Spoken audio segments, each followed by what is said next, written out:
কাকের তো রসজ্ঞান নাই, কা কা কা কা কর্কশ কণ্ঠস্বর, কিন্তু কোকিলের কণ্ঠ ভারী মিষ্টি সুমিষ্ট, কুহু কুহু রাগে। কবিরাজ গোস্বামীকে উপাধি দিলেন রসিক ভকত মাছ, যিনি রস বোঝে। এ রস কোন রস? এ রস প্রেম রস, নামরস, ভক্তি রস, চিন্ময় রস। এ কোন প্রাকৃত জগতের আখের রস নয়, চিনির রস নয়, রসগোল্লার রস নয়। এ রস চিন্ময় রস। কারণ ভগবানের এক নাম রস বৈশ, তিনি রসরাজ,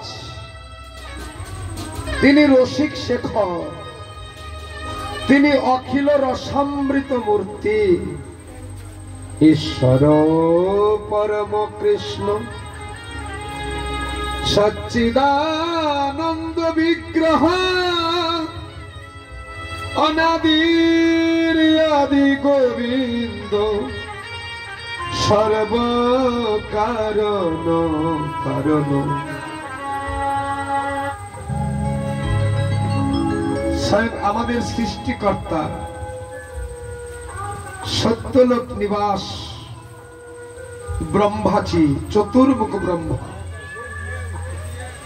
তিনি তার ব্রহ্ম সংহিতায় জগৎকে জানিয়ে দিলেন কে ঈশ্বর। জগতের জীব কাকে ভজবে? আরাধ্য ভগবান ব্রজসতনয় তদ্ধাম বৃন্দাবন। শ্রীমদ ভাগবতে বললেন, এতে চাংশ কলাপুংস কৃষ্ণস্তু ভগবান স্বয়ং, ইন্দ্রারি ব্যাকুলং লোকং মীড়য়ন্তি যুগে যুগে। তিনি হলেন গোলকের কৃষ্ণ, রসিক শেখর। কোনো না কোনো একটা রসে তাকে উপাসনা করতে হবে।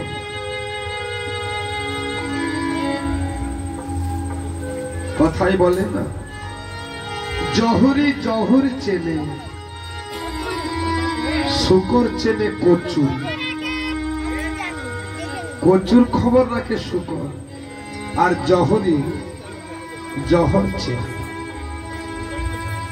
তাই নরোত্তম ঠাকুর চিনতে পারলেন ইনি ব্রজের কস্তুরী মঞ্জুরি, রাধা চরণের কিঙ্করী।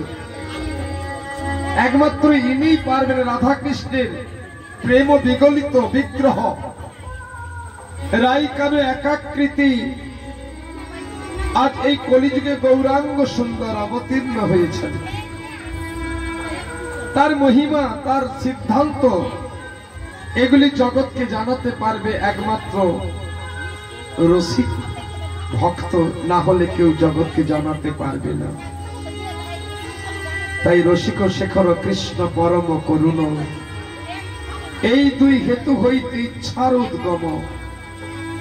সেই গোলকের কৃষ্ণ এবার নদিয়ার নবদ্বীপে কলিযুগে অবতীর্ণ হলেন, কলিজীবের ভাগ্যাকাশে উদয় হলেন। এটা কলিজীবের সৌভাগ্য, বিশেষ করে এই কলিযুগে, কারণ যুগের নাম কলি। কলি ঘোর তিমিরে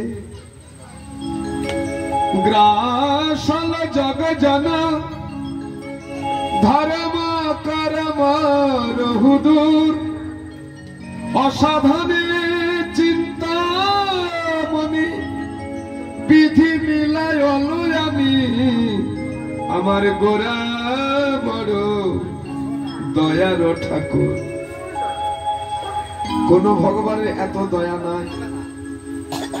আমরা কৃষ্ণকে প্রণাম মন্ত্রী বলি, হে কৃষ্ণ করুণা সিন্ধু দীনবন্ধু জগৎপতি, গোপেশ গোপিকা কান্ত রাধা কান্ত নমস্তুতে। কিন্তু কৃষ্ণ করুণা সিন্ধু হয়েও জগতের জীবের প্রতি সম্যক রূপে করুণা প্রকাশ করতে পারেনি, কারণ তিনি অসুরদের প্রতি, দৈত্যদের প্রতি করুণা করেনি। তাদেরকে কি দিয়েছেন? মুক্তি দিয়েছেন। ভগবানের হাতে তারা বধ হয়েছে প্রতি যুগে যুগে। রাম আদি অবতারে ক্রোধে নানা অস্ত্র ধরে অসুরের করিল সংহার। এই অন্যান্য যুগে ভগবান গীতার বাক্যকে সার্থক করেছেন। যদা যদা হি ধর্মস্য গ্লানির্ভবতি ভারত অভ্যুত্থানম অধর্মস্য তদাত্মানং সৃজাম্যহম। সাধু হলে ভয় নাই, পরিত্রাণায় সাধুনা। কিন্তু দুষ্কৃত কার্য যদি কেউ করে বিনাশায় চ দুষ্কৃতাম। ধর্ম সংস্থাপনার্থায় সম্ভবামি যুগে যুগে। সেই সত্য যুগে হিরণ্যাক্ষ হিরণ্যকশিপু, ত্রেতা যুগে রাবণ কুম্ভকর্ণ, তারপরে দন্তবক্র কংস শিশুপাল জরাসন্ধ, ভগবানের হাতে এরা নিহত হয়েছে। ভগবান এদেরকে বধ করেছে। ভগবানের হাতে বধ হলে কি হয়? মুক্তি লোকে যায়, মুক্তি পেয়ে যায়, কিন্তু প্রেম ভক্তি পায় না। কৃষ্ণ যদি ছুটে ভক্তে ভক্তি মুক্তি দিয়া, কভু প্রেম ভক্তি না দেন রাখেন লুকাইয়া। ভগবান কৃষ্ণ মুক্তি দিয়ে দেন, কিন্তু কাউকে সহসা প্রেম ভক্তি দেন না, ওটাকে লুকিয়ে রাখেন। কবু প্রেম ভক্তি না দেন রাখেন লুকাইয়া। কিন্তু কলিযুগের ঠাকুরটি এসেছেন সেই কৃষ্ণই রাধা ভাব কান্তি অঙ্গীকার করে আমাদের এই বাংলার মাটিতে নবদ্বীপের বুকে বাঙালির ঠাকুর হয়ে এসেছে গো আমার নিতাই গৌরাঙ্গ রূপে। সব যুগে যুগে দেখুন ভগবান হিন্দি বলে এসেছেন। ত্রেতা যুগে রাম কোথায়? অযোধ্যায়। হিন্দি ভাষা সংস্কৃত ভাষায় কথা বলেছেন। নিঃসঙ্গ ভগবান দেয়নি, কোন ভগবান প্রেম দেয়নি। প্রেম দিয়েছে একমাত্র আমার গৌর সুন্দর। তাই আমরা যুগ জন্মেছি কলিযুগে। এই কলিযুগের ভগবান গৌর সুন্দর, আর কলিযুগের যুগধর্ম হরিনাম। এই হরিনাম ছাড়া আর আমাদের কোনো গতি নাই। নাম ভজ নাম চিন্ত নাম কর সার, নাম বিনা কলিজীবের গতি নাহি আর। আর কলিযুগের ভগবান আমার গৌর আমাদেরকে দিয়েছেন। আমরা কার কাছে যাব গো? যে দিয়েছে তার কাছেই তো যাব। আমরা তো পতিত জীব, এ বিষয়ে কোনো সন্দেহ নাই। কিন্তু কোন ভগবান পতিত পাবন নয়। পতিত পাবন গৌর একমাত্র আমার মহাপ্রভু। আমরা ভোগার্থীর কীর্তনে কি বলি? ভজ পতিত উদ্ধারণ শ্রী গৌর হরি। মহাপ্রভুকে বলা হচ্ছে পতিত উদ্ধার। আর আমরা যে পতিত, এ বিষয়ে কোনো সন্দেহ নাই।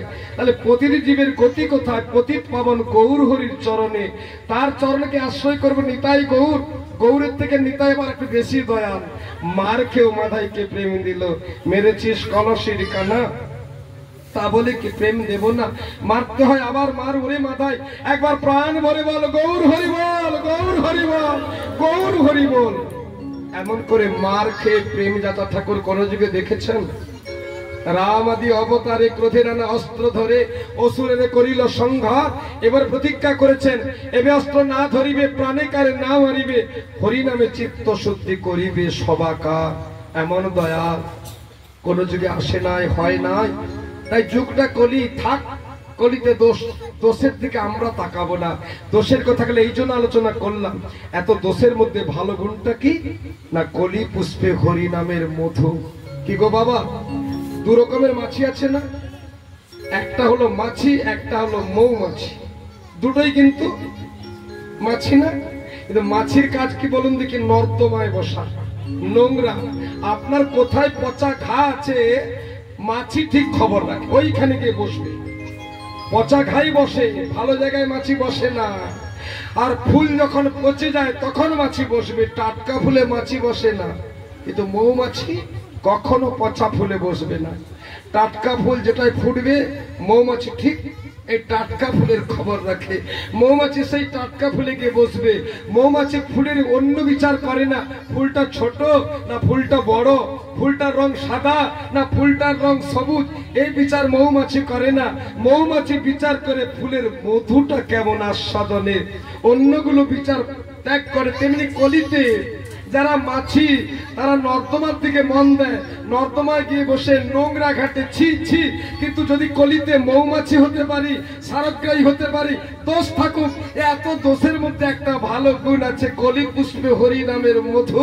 তাই কলির থেকে জন্মগ্রহণ করে মহাপ্রভুর বিতরিত, মহাপ্রভুর আচরিত, মহাপ্রভু প্রচারিত এই নাম হরি নাম সংকীর্তন রূপ মধুটা আছে কলিযুগে।